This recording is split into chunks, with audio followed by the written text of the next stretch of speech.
Hi, good evening. ഞാൻ ശൈലജ ചന്ദ്രൻ, കൊല്ലം ജില്ലയിലെ പത്തനാപുരം താലൂക്കിലുള്ള മൈക്കാമ എന്ന് പറയുന്ന സ്ഥലത്ത് ജനിച്ച് വളർന്ന ഒരാളാണ്. ഞാനിപ്പോൾ താമസിക്കുന്നത് കഴക്കൂട്ടത്താണ്. ഇവിടെ ഒരു ജോലി ഉണ്ടായിരുന്നു, അതുകൊണ്ട് ഇവിടെ വന്ന് ഒരു വീടിൻ്റെ മുകൾ നില റെൻറ്റിനെടുത്ത് ഇവിടെ താമസിക്കുക. അപ്പോൾ ഇവിടെ വെച്ച് അതിശയകരമായ സംഭവങ്ങളൊക്കെ ലൈഫിലുണ്ടായി. അത് ഞാൻ ഒരു പ്രാവശ്യം പറഞ്ഞിട്ടുണ്ട്. ഞാൻ ഈ ചാനൽ തുടങ്ങാൻ തന്നെ കാരണം ആ സംഭവമാണ്. ശ്രീകൃഷ്ണ ഭഗവാനെ ഗുരുവായൂർ അമ്പലത്തിൽ വെച്ച് കണ്ടു. അതാണ് ചാനൽ തുടങ്ങാനുള്ള റീസൺ. ആ ഭഗവാനാണ് പറഞ്ഞത് നിൻ്റെ അറിവ് മറ്റുള്ളവരോട് ഷെയർ ചെയ്യാൻ. അങ്ങനെയാണ് ഞാനത് ചെയ്യുന്നത്. അത് എത്ര പേര് കണ്ടു എന്ന് കുറച്ച് പേരും കണ്ടിട്ടുള്ളൂ. പക്ഷെ അതിനകത്തൊരു വലിയ മെസ്സേജ് ഉണ്ടായിരുന്നു. അത് ഇതുവരെ ശരിയായിട്ടില്ല. അതുകൊണ്ട് തന്നെ ഭഗവാൻ എന്നെ ഒരുപാട് കഷ്ടപ്പെടുത്തുന്നുണ്ട്. ഇതാണ് സംഭവം. ഭഗവാൻ എന്നെ കാണാൻ വരുന്ന സമയത്ത് ആ ചാനൽ കാണുമ്പോൾ അതിൻ്റെ കാരണം മനസ്സിലാവും എന്താണെന്ന്. ഞാനവിടെ ജോലിക്ക് അപ്ലൈ ചെയ്ത് 2 പ്രാവശ്യം എനിക്ക് കിട്ടിയില്ല. 3ാമത്തെ തവണ ഞാൻ ലാസ്റ്റ് ഒന്നും കൂടി അപ്ലൈ ചെയ്ത്. പിന്നെ അതിനകത്ത് എനിക്ക് ഏജ് കുറവുണ്ടായിരുന്നു. അത് എൻ്റെ സർട്ടിഫിക്കറ്റ് ബുക്കിലും മുഴുവൻ രേഖകളിലും തെറ്റായിട്ടുള്ളൊരു ഏജാണ്. കുറച്ച് കൂടുതൽ ഏജാണ് കിടക്കുന്നത്. അപ്പോൾ അത് വെച്ചിട്ട് അവിടുത്തെ ജോലിക്ക് നല്ലതായിരുന്നു. അതുകൊണ്ടാണ് ഞാൻ അപ്ലൈ ചെയ്തത്. പക്ഷെ ഭഗവാനെല്ലാം അറിയാമല്ലോ. അങ്ങനെ 2 പ്രാവശ്യം ഒട്ടും കിട്ടിയില്ല. 3ാമത്തെ പ്രാവശ്യം ഇവരൊക്കെ എൻ്റെ അടുത്ത് താമസിക്കുന്നവർ പറഞ്ഞ് നമുക്ക് രാഷ്ട്രീയക്കാരെ കൊണ്ട് റെക്കമെൻഡ് ചെയ്യാൻ. ഞാൻ പറഞ്ഞു വേണ്ട, എനിക്ക് ഈശ്വരൻ വരും, കൃഷ്ണൻ വരും എനിക്ക് വേണ്ടി സംസാരിക്കാനെന്ന് പറഞ്ഞു. അങ്ങനെ ഞാൻ അന്ന് എല്ലാവരോടും കേൾക്കുമെന്ന് പറഞ്ഞതാണ്. പറയുമ്പോൾ അങ്ങനെ വരുമെന്നൊക്കെ നമുക്കറിയത്തില്ലല്ലോ. അങ്ങനെ ഞാൻ ഇൻ്റർവ്യൂവിന് ചെല്ലുമ്പോൾ എൻ്റെ ഇൻ്റർവ്യൂ കാർഡ് അവർ റിജക്റ്റ് ചെയ്യും. അതിൻ്റെ കാരണം ഗസറ്റ് ഓഫീസർ ഒപ്പിട്ടില്ല ഫോട്ടോയിൽ. എനിക്ക് തലേദിവസം വൈകിട്ടാണ് കിട്ടുന്നത്. അന്നേരം തന്നെ പോയതുകൊണ്ടാണ് എനിക്ക് ആ സമയത്ത് ഇൻ്റർവ്യൂവിൽ പിറ്റേ ദിവസം 10 മണിക്ക് ഇൻ്റർവ്യൂവിൽ പങ്കെടുക്കാനായിട്ട് പോകാൻ പറ്റിയത്. രാത്രി അമ്പലത്തിൽ തൊഴുതിട്ട് രാവിലെ ഞാൻ പോകുമായിരുന്നു. പക്ഷേ ഇത് റിജക്റ്റ് ചെയ്തത് കണ്ടുകൊണ്ടാണ്. കുറച്ച് കഴിഞ്ഞ് ഞാൻ ഒരാളില്ലാത്ത സ്ഥലത്ത് പോയി. അവിടെ ഒരു കാറിൻ്റെ അടുത്ത് കിടന്ന പൊടി പിടിച്ച കസേരയിലിരിക്കുമ്പോഴാണ് ഒരാൾ എൻ്റെ അടുത്തോട്ട് വരുന്നത്. വന്നിട്ട് എൻ്റെ അടുത്ത് ചിരിച്ചുകൊണ്ട് എന്തിനാണ് വിഷമിക്കുന്നതെന്ന് ചോദിച്ചാൽ ഞാൻ പറഞ്ഞു ഇവിടെ ഒന്നും ശരിയല്ലടേ, ഇവിടെ മൊത്തം കള്ളന്മാരാണ്. ഞാൻ 2 പ്രാവശ്യം ജോലിക്ക് നേരത്തെ അപ്ലൈ ചെയ്ത് എനിക്ക് കിട്ടിയില്ല. ഇപ്പം നാളെ എൻ്റെ കാർഡൂടെ നീക്കി എറിഞ്ഞു. അപ്പോൾ എൻ്റെ അടുത്ത് പറഞ്ഞു ഞാൻ പറഞ്ഞാൽ ജോലി കിട്ടും എന്ന് പറഞ്ഞു. ഞാൻ ഒന്ന് പോയേ, ഇയാൾ പറഞ്ഞ ജോലി കിട്ടും. ആ വീഡിയോ കറക്റ്റ് ഞാൻ പറഞ്ഞിട്ടുണ്ട് എല്ലാ കാര്യങ്ങളും. ഞാൻ ഒരുപാട് ആക്ഷേപിച്ച്. എനിക്കറിയില്ല ഈശ്വരൻ എങ്ങനെ വരുമെന്നൊന്നും. പക്ഷെ അയാളെ കാണുമ്പോൾ ഞാൻ ഭയക്കുന്നു. അന്ന് ആദ്യം അയാൾ ആരോ തിരയുന്ന പോലെ മുണ്ടൊക്കെ ഇച്ചിരി ഉയർത്തിപ്പിടിച്ച് അങ്ങോട്ടും ഇങ്ങോട്ടൊക്കെ നടക്കുന്ന കള്ളലക്ഷണത്തിൽ നടന്നപ്പം ഞാൻ പേടിച്ച് ഇയാൾ ഇനി എന്നെയാണോ നോക്കുന്നതെന്ന് ഓർത്ത്. അപ്പം ഞാൻ ഒളിച്ചായിരുന്നു. പക്ഷെ ഞാൻ ഒളിക്കുന്ന ആ സെക്കൻഡ് ഇയാൾ എന്നെ കാണുകയും എൻ്റെ അടുത്തോട്ട് വരികയും ചെയ്യുമായിരുന്നു. അതൊക്കെ പോട്ടെ, അത് ഞാൻ പറഞ്ഞിട്ടുണ്ട് വ്യക്തമായിട്ട്. അന്ന് പിന്നെ ഗസറ്റ് ഓഫീസറെ അടുത്ത് പോകാനായിട്ട് അപ്പം ഞാൻ പറഞ്ഞ ജോലി കിട്ടുമെന്ന് പറഞ്ഞിട്ട് പിന്നെ അങ്ങനെയൊക്കെ പറഞ്ഞ് കുറച്ച് നേരം നിന്നതിന് ശേഷം എൻ്റെ അടുത്ത് പതുക്കെ ഞാൻ അപ്പം കൂടുതലായിട്ട് അയാളെ അപമാനിക്കുന്നുണ്ടായിരുന്നു. സംസാരത്തിനെല്ലാം ഓപ്പോസിറ്റായിട്ട്. എനിക്കറിയില്ലല്ലോ, ഒരു സുഹൃത്തെന്ന് അല്ലെങ്കിൽ ഒരു പരിചയക്കാരൻ അല്ലെങ്കിൽ ജസ്റ്റ് നമ്മളെ പരിചയപ്പെടാൻ വന്ന ഒരു വ്യക്തി എന്ന നിലയിലാണ് ഞാൻ സംസാരിച്ചത്. പക്ഷേ അടുത്ത നിമിഷം അയാൾ എൻ്റെ അടുത്തോട്ട് നീങ്ങി എന്നിട്ട് പറഞ്ഞ് കൃഷ്ണൻ വന്നു കേട്ടോ, കൃഷ്ണൻ വന്നുവല്ലോ, നീ എന്തിനാ വിഷമിക്കണ്ട, കൃഷ്ണൻ പറഞ്ഞാൽ എല്ലാം ശരിയാകും. കൃഷ്ണൻ വന്നാൽ എന്തൊക്കെയോ അങ്ങനെ കൃഷ്ണൻ വന്നാൽ ശരിയാകും, ജോലി കിട്ടും, ഞാനല്ലേ പറയുന്നത്, ധൈര്യമായിട്ട് പോ, ഇൻ്റർവ്യൂ കഴിഞ്ഞിട്ട് പോ, ഇങ്ങനെയൊക്കെ പറഞ്ഞു. അപ്പോഴാണ് എനിക്ക് കൃഷ്ണൻ ഇങ്ങനെ വരുമോ എന്നൊക്കെ എനിക്കങ്ങോട്ട് അത് അക്സെപ്റ്റ് ചെയ്യാൻ പറ്റിയില്ല. ഞാൻ കുറേ നേരം മിണ്ടാതെ നിന്ന് എതിർത്ത് പറയാൻ അതിനുശേഷം എന്നാൽ ഞാനല്ലേ എല്ലാവരോടും പറഞ്ഞ കൃഷ്ണൻ വരുമെന്ന് എനിക്ക് വേണ്ടി. അപ്പോൾ ആ പേടി കൊണ്ട് എനിക്കൊന്നും എതിർത്ത് സംസാരിക്കാൻ പിന്നെ കഴിഞ്ഞില്ല. പിന്നെ മിണ്ടാതെ നിന്ന് എൻ്റെ അടുത്ത്. അതിനുശേഷം പിന്നെ എൻ്റെ അടുത്ത് പറഞ്ഞ് കാർഡ് ഒപ്പിടണ്ടേന്ന് ചോദിച്ചാൽ ഞാൻ പറഞ്ഞു വേണം, 10 മണിക്ക് ആൾ വരും. അങ്ങനെയുണ്ടോ എന്ന് പറഞ്ഞ് പിന്നെ ആൾ എന്നോട് കൂടെ ചെല്ലാൻ പറഞ്ഞ് ഞാൻ കൂടെ ചെന്ന്. ഗസറ്റ് ഓഫീസറായിരിക്കും ആയിരുന്നു 2ാമത്തെ നിലയിൽ ഒരാളിരുന്ന്. 2 പേരിരുന്ന് റൂമിലോട്ട് എന്നോട് പറഞ്ഞ് കൊണ്ടു കൊടുക്കാൻ പറഞ്ഞു. അവിടെ ഞാൻ ഒപ്പിട്ട് തിരിച്ചു വന്നപ്പം ആൾ അവിടെ തന്നെ ഉണ്ടായിരുന്നു. എനിക്ക് പിന്നെയും സംശയം. അപ്പം ഞാൻ ചോദിച്ചു ഇയാൾ ഏതാന്ന്. അപ്പോഴാണ് കയ്യിൽ അതുവരെ അതിന് ആദ്യം കാണുമ്പോൾ ഒരു പേപ്പർ ഉണ്ടായിരുന്നു ചുരുട്ടി പിടിച്ചിരുന്നത്, ഒരു വെള്ള പേപ്പർ. പക്ഷെ അത് പിന്നെ കണ്ടില്ല. പിന്നെ ആ സമയത്ത് ഒരു ഫോൺ കയ്യിലെടുത്ത് എവിടെ നിന്നാണ് എടുത്തതെന്ന് ഞാൻ കണ്ടില്ല. എൻ്റെ അടുത്ത് പറഞ്ഞ് ഇങ്ങോട്ട് സ്മാർട്ട് ഫോണാണ് നീങ്ങിക്കാൻ പറഞ്ഞത്. ഞാൻ നീങ്ങി നിന്ന് ഫോട്ടോ എടുക്കുമ്പോൾ ആൾ എന്നെ മാത്രമേ കാണത്തുള്ളായിരുന്നു. ആ ക്യാമറയിൽ ഞാൻ മാത്രമേ ഉണ്ടായിരുന്നുള്ളൂ. പിന്നെ ദൂരെ നിൽക്കുന്ന 2 പയ്യന്മാരെ കാണായിരുന്നു. എൻ്റെ അടുത്ത് നിൽക്കുന്ന ആൾ എന്നോട് ചേർന്ന് നിന്ന് സെൽഫി എടുത്ത ആൾ ആ ക്യാമറയിലില്ല. അപ്പോൾ ഞാൻ അയാൾ ആരാന്ന് ചോദിച്ചു, അയാൾ എവിടെ ഉള്ളതാണെന്ന് ചോദിച്ചതിന് എനിക്ക് തന്ന മറുപടിയായിരുന്നു അത്. ഇങ്ങനെ പറഞ്ഞു, ഞാൻ ഇവിടെ ഉള്ളതാണെന്ന് ദേഷ്യപ്പെട്ട് പറഞ്ഞു. എന്നിട്ടാണ് ഫോട്ടോ എടുത്തത്. ഞാൻ അയാളോട് ചോദിച്ചു, അയാൾ എവിടെ ഉള്ളതാണെന്ന് ലാസ്റ്റ്. കൃഷ്ണനാണെന്ന് പറഞ്ഞതിന് ശേഷവും, കാരണം എനിക്ക് ഇങ്ങനെ ഇങ്ങോട്ട് വിശ്വസിക്കാൻ പറ്റുന്നില്ലായിരുന്നു. ഒരു മനുഷ്യൻ്റെ രൂപത്തിൽ ഇങ്ങനെ ഭഗവാൻ വരുമെന്നൊക്കെ എനിക്കറിയത്തില്ലായിരുന്നു. ഞാൻ പിന്നെ ഒരുപാട് ഇന്നും ക്ഷമ പറഞ്ഞു, എന്നും ക്ഷമ പറയും. എന്താണെന്ന് വെച്ചാൽ ഞാൻ ഭയങ്കര തെറ്റാണ് ചെയ്തത്, എനിക്കറിയാം. അന്ന് ഭഗവാൻ എൻ്റെ അടുത്ത് പറഞ്ഞ താഴെ വാ, ഇനി കാർഡിലെ നമ്പർ ഇടയിക്കാന്ന് പറഞ്ഞ്. അപ്പം ഞാൻ കൂടെ താഴെ ചെന്നപ്പോൾ എൻ്റെ കാർഡ് നീക്കി എറിഞ്ഞ ആൾ അതുവരെ കൃഷ്ണൻ അതേ ഡ്രസ്സിൽ എൻ്റെ കൂടെ ഉണ്ടായിരുന്നു. ഒരു ചുവന്ന ഷർട്ടും വെള്ളമുണ്ട് കസവുമുണ്ട്. പക്ഷേ അവിടെ വന്നപ്പം കൃഷ്ണനെ പെട്ടെന്ന് കണ്ടില്ല. പകരം ഈ എൻ്റെ കാർഡ് നീക്കി എറിഞ്ഞ ആളിൻ്റെ അപ്പുറത്ത് തൊട്ടടുത്ത് അതേ യൂണിഫോം ഇട്ട് വേറൊരാൾ വന്നിരുന്നു. അയാൾ എൻ്റെ ഇൻ്റർവ്യൂ കാർഡ് വാങ്ങിയിട്ട് അതിനകത്ത് 119 എന്നാണ് തോന്നുന്നു. അങ്ങനെ ഒരു നമ്പർ ഇട്ട് തന്നു. 119 ആയിരിക്കണം. എൻ്റെ പേര് ശൈലജ. അങ്ങനെ ആ നമ്പർ ഇട്ട് തന്ന് ഞാൻ ഓർക്കുന്നു. തന്നിട്ട് സ്റ്റെപ്പ് ഇറങ്ങി താഴോട്ട് പോകുമ്പോൾ, റിസപ്ഷനിലോട്ട് പോകുമ്പോൾ എൻ്റെ അടുത്ത് പറഞ്ഞു, ആദ്യം അതിനു മുമ്പേ എൻ്റെ അടുത്ത് ഇങ്ങനെ പറഞ്ഞായിരുന്നു, ശ്രീകോവിൽ ചോരുന്നുണ്ട്. എന്നിട്ടും എൻ്റെ തലയിൽ ഇതെന്തോ പറയുന്ന അയാൾ, അല്ലെങ്കിൽ അത് ഭഗവാൻ തന്നെയാണ് എന്ന് ഉൾക്കൊള്ളാൻ പറ്റുന്നില്ല. അങ്ങനെ ആയിരുന്നു. അപ്പോൾ എൻ്റെ അടുത്ത് ഇങ്ങനെ പറഞ്ഞ്, ശ്രീകോവിൽ ചോരുന്നുണ്ട്. ഇങ്ങനെ പറഞ്ഞത്. ഞാൻ ഇരിക്കുന്നിടം ചോരുന്നുണ്ട്. അത് ഞാൻ പല പ്രാവശ്യം അമ്മമാരുടെ ശ്രദ്ധയിൽപ്പെടുത്തി. പക്ഷേ അവരതൊന്നും ചെയ്തിട്ടില്ല. ഇവന്മാർക്ക് ഞാൻ നല്ലത് കൊടുക്കുന്നുണ്ട് എന്നൊക്കെ ആദ്യം പറഞ്ഞു. ഞാൻ അന്നേരം ഇരിക്കുന്നിടം എന്ന് പറയുമ്പോൾ ഞാൻ വിചാരിച്ചത് LD ക്ലർക്ക് എങ്ങാനുമായിരിക്കും, അയാൾ ഇരിക്കുന്നിടമായിരിക്കും ചോരുന്നത് എന്നാണ് ഞാൻ വിചാരിച്ചത്. പക്ഷേ ഗസറ്റ് ഓഫീസർ ഒപ്പിട്ട് താഴോട്ട് ഇറങ്ങി പോകുമ്പോൾ എൻ്റെ അടുത്ത് പറഞ്ഞു, ആദ്യം ജോലി പിന്നെ ചോർച്ച. ജോലി കിട്ടും, സമാധാനമായിട്ട് പോകുമെന്ന് പറഞ്ഞു. അവിടുത്തെ ജോലി എന്ന് പറയുമ്പോൾ രാത്രി 2 മണിക്ക് കയറുന്നേ.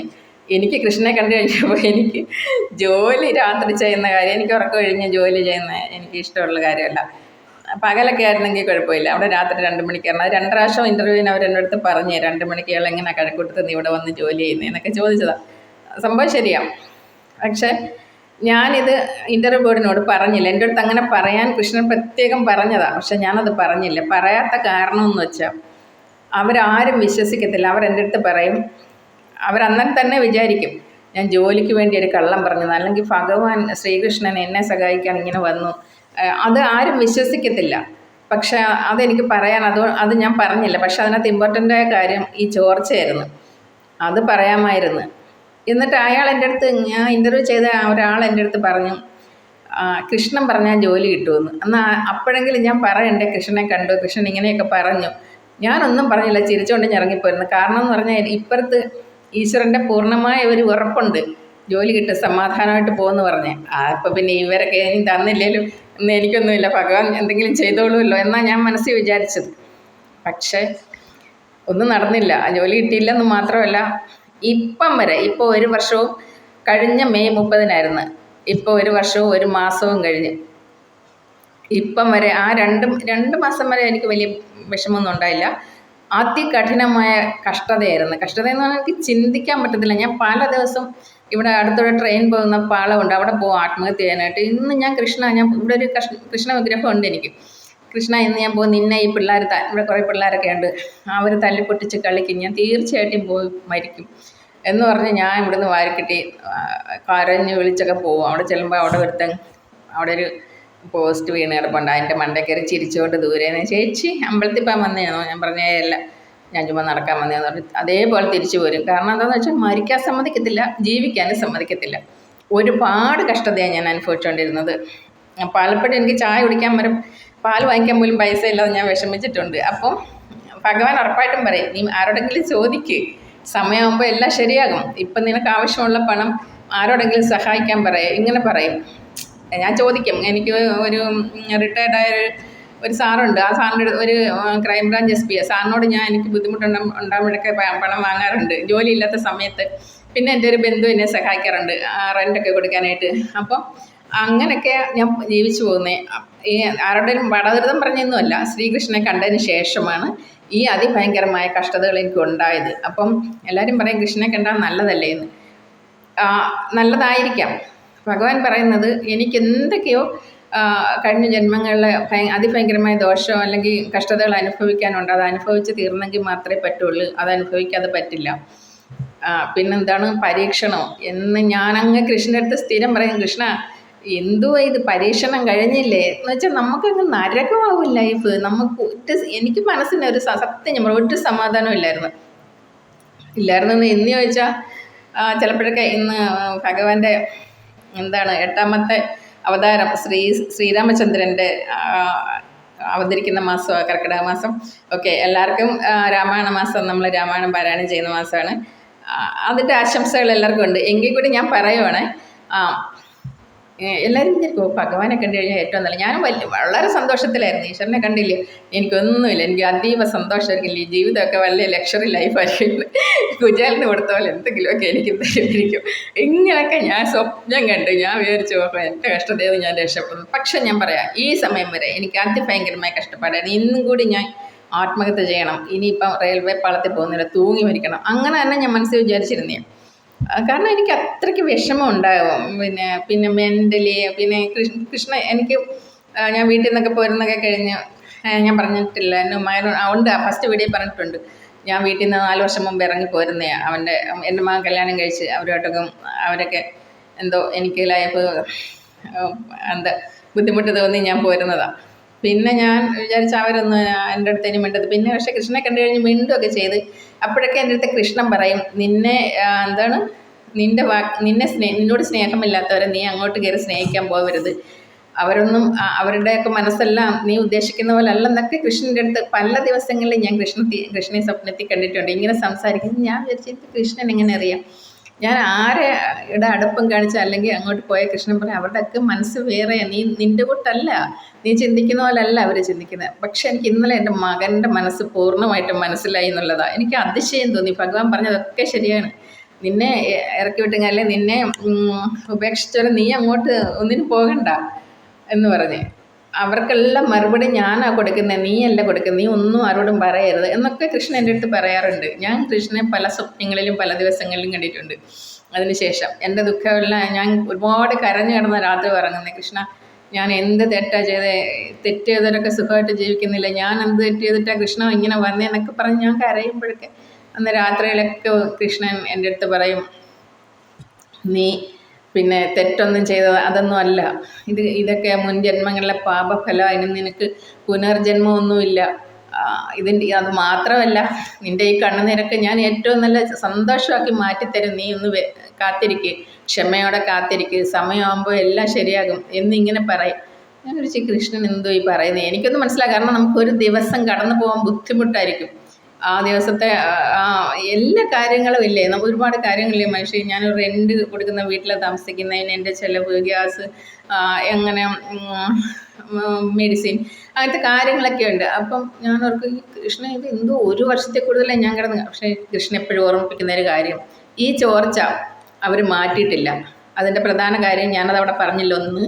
പിന്നെ ഞാൻ ഇന്നാളെ അഡ്മിനിസ്ട്രേറ്ററെ കാണാനായിട്ട് അമ്പലത്തിൽ ചെന്നിട്ട് അയാളുടെ ഓഫീസിലൊക്കെ ഒത്തിരി നേരം പോയി വായി നോക്കി നിന്ന്. അയാൾ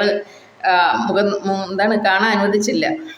മുൻകൂർ ജാമ്യം അപ്പോയിൻമെൻറ്റ് ഏതാണ്ട് എടുക്കണമെന്ന്. ഞാൻ ഇവിടുന്ന് ട്രിവാൻഡ്രത്താണ് പോകുന്നത്. ഇനി അപ്പോയിൻമെൻ്റ് എടുത്ത് കാണാനൊന്നും പറ്റില്ല. ഞാൻ വേറെ ആരോടൊന്നും പറഞ്ഞില്ല. പിന്നെ അന്ന് പറഞ്ഞ് ഇൻ്റർവ്യൂവിൽ പറയാതിരുന്നിട്ട് 2 ആഴ്ച കഴിഞ്ഞപ്പോൾ ഞാൻ അവിടെ ചെന്ന് അവിടുത്തെ മേൽശാന്തിയോട് വിളിച്ച് പറഞ്ഞു. ശാന്തിയെ കണ്ട് ഒരു വളഞ്ഞ ഒരു അങ്ങേരായിരുന്നു. അയാളോടും അയാളുടെ കൂടെ 2 പേരുണ്ടായിരുന്നു, അയാളോടും പറഞ്ഞു. പക്ഷെ അവരൊക്കെ എന്നെ പരിഹസിച്ച് ചിരിക്കുകയാണ് ചെയ്തത്, ജോലി കിട്ടാൻ വേണ്ടി കള്ളം പറഞ്ഞു വന്നതാണെന്ന്. എനിക്ക് അവിടുത്തെ ജോലിയേ വേണ്ട. ഞാൻ പറയുന്നത് ആ ശ്രീകോവിലിനുള്ളിൽ എവിടെയോ വെള്ളം വീഴുന്നുണ്ട്, അതുകൊണ്ടാണ് ഭഗവാൻ അത് പറഞ്ഞ് പലതവണ അവരെ ഓർമ്മപ്പെടുത്തി. അവരത് ചെയ്തിട്ടില്ല. ദയവായി ഈ വീഡിയോ കാണുന്ന ആരെങ്കിലും അത് ഈ അമ്പലക്കാരെ അറിയിക്കുകയും ആ ശ്രീകോവിലിൽ എവിടാ ചോർച്ച നമുക്കൊന്നും അറിയാൻ പറ്റില്ല, ചോരുന്നുണ്ടത്. അതുകൊണ്ടാണ് കൃഷ്ണൻ എപ്പോഴും എൻ്റെ അടുത്ത് പറയുന്നത്, ഞാൻ എന്നോടൊരു കാര്യം പറയാം, നീ അത് ചെയ്തിട്ടില്ല, അത് നീ കൃത്യമായിട്ട് ചെയ്യുമ്പോൾ എൻ്റെ കഷ്ടതകളൊക്കെ അപ്പോൾ മാറുമെന്ന് ഭഗവാൻ പറഞ്ഞു. അതുകൊണ്ടാണ് എനിക്കത് മാറണം, എനിക്കിനി ഇത് അനുഭവിക്കാൻ വയ്യ. 1 വർഷം 1 മാസമായി ഞാൻ കഷ്ടപ്പെടാൻ തുടങ്ങിയിട്ട്. ഏതൊരു ജോലി, ഞാൻ പല ജോലിക്ക് ശ്രമിച്ച്, എല്ലാം അതിൻ്റെ തലേ ദിവസം എനിക്ക് കിട്ടത്തില്ല. എന്നിട്ട് എനിക്കറിയാം അതിൻ്റെ പിന്നിൽ പ്രവർത്തിക്കുന്നത് കൃഷ്ണൻ തന്നെയാണ്, മനുഷ്യരൊന്നുമല്ല.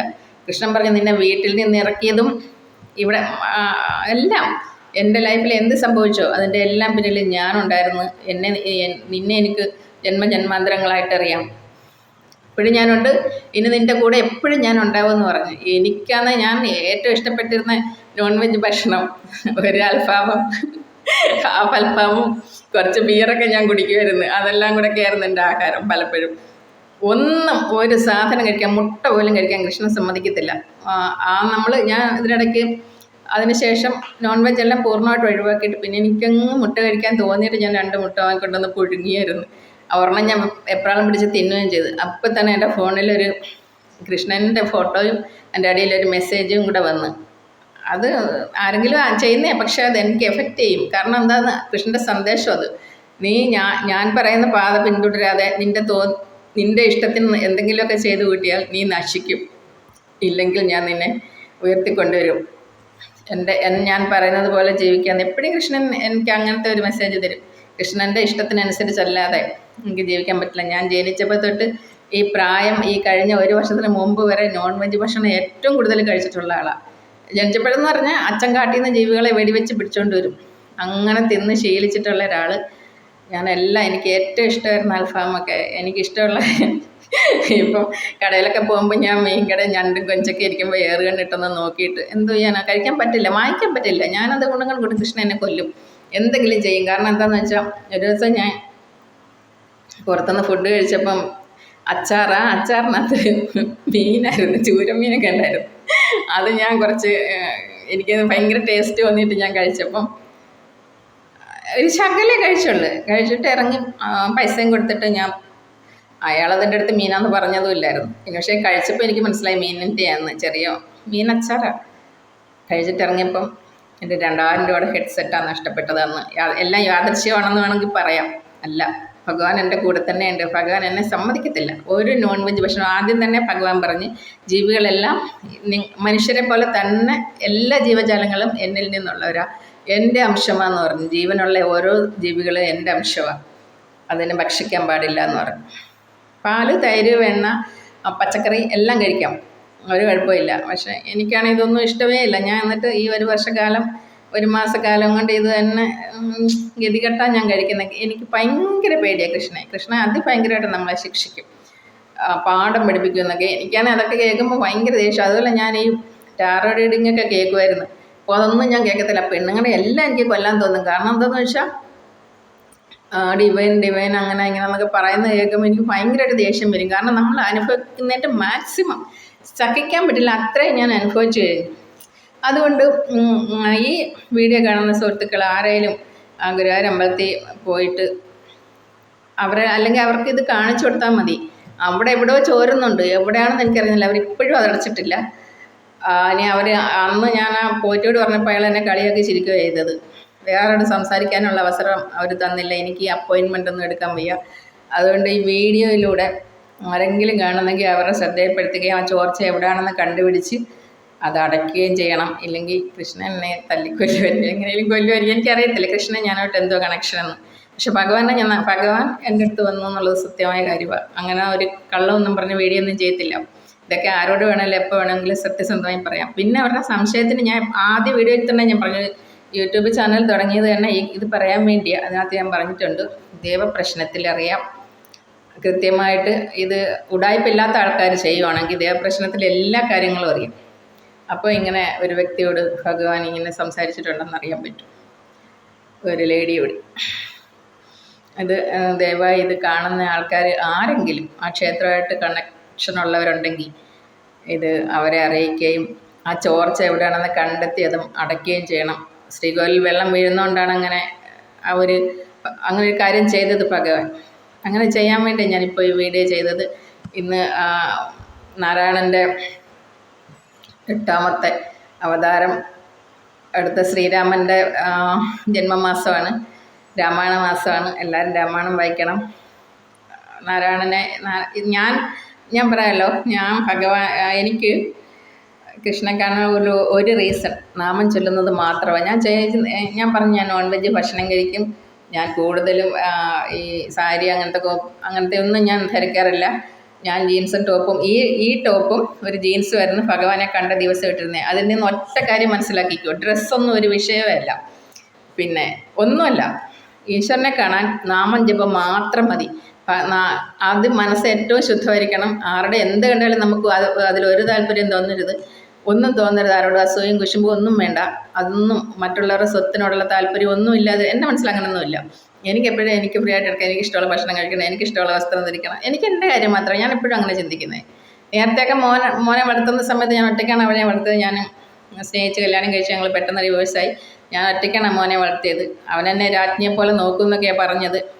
എടുക്കാൻ പിച്ചക്കാരിയാക്കി ഇറക്കി വിട്ടു, അത് വേറെ കാര്യം. അതൊക്കെ പോട്ടെ, അതെൻ്റെ തലയിലെഴുത്ത്, മോശം തലയിലെഴുത്തായിരിക്കും. അല്ലെങ്കിൽ ഭഗവാൻ എൻ്റെ അടുത്ത് പറഞ്ഞത്, നീ ആരെയും കുറ്റപ്പെടുത്തരുത്, അതിൻ്റെ പിന്നിൽ ആരുമില്ല, നിനക്ക് എന്താണോ സംഭവിച്ചത് അതിൻ്റെയൊക്കെ പിന്നിൽ ഞാൻ തന്നെയാണ്, ഞാൻ ഉദ്ദേശിക്കുന്നിടത്ത് നിന്നെ കൊണ്ടുവരാൻ വേണ്ടിയാണെന്നാണ് ഭഗവാൻ പറഞ്ഞു. ഞാൻ നാമം ജപിക്കുമായിരുന്നു എന്നും എപ്പോഴും. എല്ലാവരും ടി വിയൊക്കെ കാണുന്ന സമയത്തും എൻ്റെ ആ നാമജപത്തിനുള്ള സമയം ഞാൻ അത് ചെയ്യുമായിരുന്നു. അതുകൊണ്ടാണ് ഞാൻ പറഞ്ഞത്, നാമജപം തുടരുന്നവർക്ക് ഈശ്വരനെ കാണാൻ പറ്റും. പക്ഷെ ഞാൻ വേറൊരു കാര്യം കാണാതിരിക്കുന്നതായിരിക്കും കുറച്ചുകൂടെ നല്ലത്. ഭയങ്കരമായിട്ട് നമ്മളെ കൺട്രോൾ ചെയ്യും, അത് സഹിക്കാൻ പറ്റില്ല.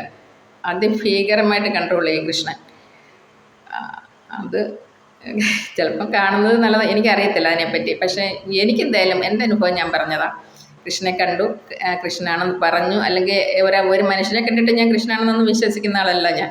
കൃഷ്ണൻ വന്നുവല്ലോ, ഇനി വിഷമിക്കണ്ട എന്ന് പറഞ്ഞ അതുകൊണ്ടാണ് ഞാൻ മനസ്സിലാക്കിയത് അത് ഭഗവാൻ തന്നെ. എന്നിട്ടും മനസ്സിലാക്കാതിരുന്ന ഇയാൾ എവിടെ ഉള്ളതാണെന്ന് ചോദിച്ചപ്പോഴാണ് ഫോൺ എടുത്തിട്ട് ഫോട്ടോയിൽ ആളില്ല, അങ്ങനെയും കൂടെ മനസ്സിലാക്കി തന്നിട്ടാണ് പോയത്. അതുകൊണ്ട് പിന്നെ നാമം ജപിച്ചാൽ കൃഷ്ണൻ്റെ അനുഗ്രഹവും സ്നേഹവും കിട്ടും. കാണാൻ പ്രാർത്ഥിക്കണ്ട, കണ്ടു കഴിഞ്ഞാൽ പിന്നെ ഇതുപോലെ ഒരു വർഷക്കാലം ഒരാൾ ഇനി അങ്ങോട്ടുണ്ടോയെന്ന് എനിക്കറിയത്തില്ല, തീർന്നോന്നൊന്നും എനിക്കറിയത്തില്ല കൃഷ്ണൻ്റെ ശിക്ഷാ കാലാവധി. എന്തായാലും നമ്മളെ ഒരുപാട് കഷ്ടപ്പെടുത്തും, ഒരുപാട് ഞാൻ കഷ്ടപ്പെടും. ഓരോ ദിവസം ജീവിക്കാൻ എനിക്ക് ഭയങ്കര ബുദ്ധിമുട്ടായിരുന്നു. ഞാൻ കിടന്ന് കരഞ്ഞ് ഞാൻ ഈ ഒരു വർഷക്കാലം ഞാൻ മിക്ക ദിവസം ഭയങ്കരമായിട്ട് കരഞ്ഞിട്ടുണ്ട്. അന്ന് ഭഗവാന്റെ സ്നേഹമുള്ള ഒരു തലോടൽ നമുക്ക് കിട്ടും. ഈശ്വരൻ സമാധാനിപ്പിക്കും, നീ ഈ അവസ്ഥ തരണം ചെയ്യും, നിനക്ക് ധൈര്യം ഉണ്ടാവാൻ വേണ്ടിയാണ്. ഏതൊരവസ്ഥയും നിനക്ക് ഒറ്റയ്ക്ക് തരണം ചെയ്യാൻ പറ്റും, അതിനു വേണ്ടിയാന്നൊക്കെ ഭഗവാൻ പറയും നമ്മളോട്. പക്ഷേ ഞാൻ എപ്പോഴും ഓർക്കും കണ്ടത് നല്ലതാണോ എന്തോ.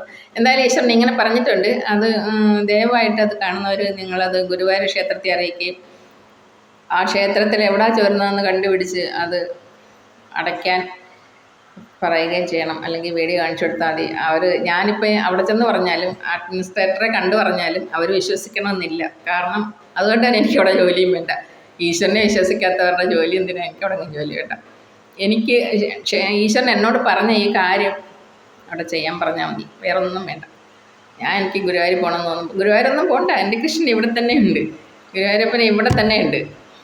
അതുകൊണ്ട് എനിക്കെങ്ങും പോകണ്ട, എൻ്റെ കൂടെ എപ്പോഴും ഉണ്ടെന്ന് പറഞ്ഞു. ഞാൻ ഏത് കുറ്റിരുട്ടത്ത് വന്നാലും ഇപ്പം ചിലപ്പം ക്ഷേത്രത്തിൽ ചിലക്കോട്ട് അമ്പലത്തിലൊക്കെ പോയി രാത്രി ഇരുട്ടത്ത് കണ്ടൊന്നും ഇയാൾ നടന്ന ഞാൻ വേറെ രീതിയാണെങ്കിൽ ഇവിടെ ഒരു ചെറിയ ഇടവഴി കൂടെ വരുന്നത്, കാടൊക്കെ ഉണ്ട്, കൊച്ചു കാടൊക്കെ ഉണ്ട്, വേണമെങ്കിൽ പാമ്പൊക്കെ കടിക്കാം. പക്ഷെ ഭഗവാൻ കൂടുണ്ട്, ഈശ്വരൻ കൂടുണ്ട്, നമുക്ക് ഒരു കുഴപ്പവും വരുത്തത്തില്ല.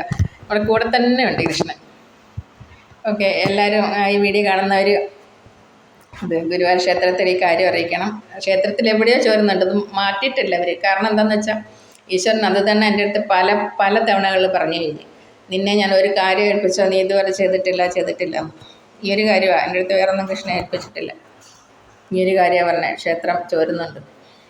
അതുകൊണ്ട് അതിലൊരു നാണക്കേടിൻ്റെ ആവശ്യമില്ല. കാരണം പത്മനാഭസ്വാമി ക്ഷേത്രം വരെ ചോരുന്നുണ്ടായിരുന്നു, അതൊക്കെ അവർ അടച്ച്. ഇതിപ്പോൾ ആ പോയിട്ട് ശ്രദ്ധിക്കാത്തത് കൊണ്ടായിരുന്നു, അല്ലെങ്കിൽ എപ്പോഴേ അത് മനസ്സിലായേനെ. അവരത് ശ്രദ്ധിച്ചിട്ടുണ്ടാവില്ല. കൃഷ്ണൻ പറഞ്ഞത് ഞാൻ പലതവണ അവരെ ശ്രദ്ധയിൽപ്പെടുത്തി, എന്നിട്ട് അത് ചെയ്തിട്ടില്ല. എന്നെ അതിട്ട് ശിക്ഷിക്കുന്നത് എനിക്ക് ഒരു രക്ഷപ്പെടലും ഉണ്ടായിട്ടില്ല. അതുകൊണ്ട് എനിക്ക് ഭയങ്കര പേടിയായിട്ട് ഞാൻ പറയുന്നത്. എനിക്കാണെങ്കിൽ ഇപ്പം മരിക്കാൻ ഇഷ്ടമില്ല. എനിക്ക് കുറച്ച് നാൾ നല്ലതായിട്ട് ജീവിച്ചിട്ട് മരിക്കാനാണ് ഇഷ്ടം. ഈ മനുഷ്യജന്മം ഒന്ന് മാത്രമേ ഉള്ളൂ. ഇനി എനിക്ക് ജന്മമില്ല. അപ്പോൾ എൻ്റെ ബാക്കി ലൈഫെങ്കിലും എനിക്ക് ഇച്ചിരി ഹാപ്പിയായിട്ട് ജീവിച്ചിട്ട് ഞാൻ കൃഷ്ണൻ കൃഷ്ണ ഒരു ജന്മം മൊത്തം മനുഷ്യനെ നരകിപ്പിച്ച് ഇങ്ങനെയാണോ കൃഷ്ണനെ കണ്ടു കഴിഞ്ഞാൽ കുചേലനൊക്കെ ചാവാറായപ്പോഴാണ് സ്വത്ത് കൊടുത്തത്.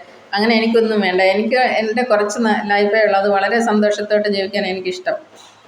എനിക്ക് വലിയ ആഗ്രഹങ്ങളൊന്നുമില്ല, കൃഷ്ണന് ഇഷ്ടമില്ല, ഞാൻ നോൺ വെജ് കഴിക്കത്തില്ല.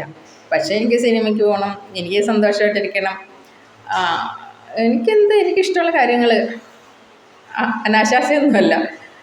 എനിക്കിഷ്ടമുള്ള അതായത് എന്താണ് പുറത്തൊക്കെ പോവുക, മ്യൂസിയത്തിലൊക്കെ വായി നോക്കി നടക്കുക, ബീച്ചിൽ പോവുക.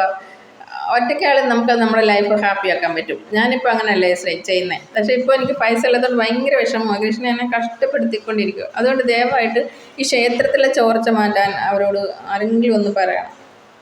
ഇതെൻ്റെ ഒരു അപേക്ഷയാണ് ഇന്ന് രാമായണ മാസം ആരംഭമായിട്ട്. ഓക്കെ, എല്ലാവർക്കും ഗുഡ് നൈറ്റ്.